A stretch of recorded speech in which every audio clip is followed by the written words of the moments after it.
আজকে যারা বছরে একবার শুধু 12ই রবিউল আউয়াল আসলে নবীর নামে জশ্নে জুলুসের মিছিল করে, ব্যানার টানাইয়া রাস্তায় রাস্তায় ঈদে মিলাদুন নবীর স্লোগান দেয় শুধু একদিন, অথচ আমার নবী দৈনন্দিন সপ্তাহে প্রতি একদিন পালন করতেন।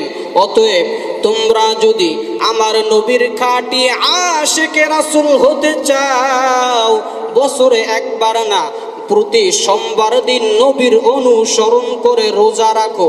নবী রাখছেন জন্ম পালন করার জন্য রোজা, আর তোমরা জন্মবার্ষিকী পালন করার জন্য করো ঈদ। অথচ স্পষ্ট হাদিস, ঈদের দিনে রোজা হয় না, রোজার দিনে ঈদ হয় না, ঠিক নেই?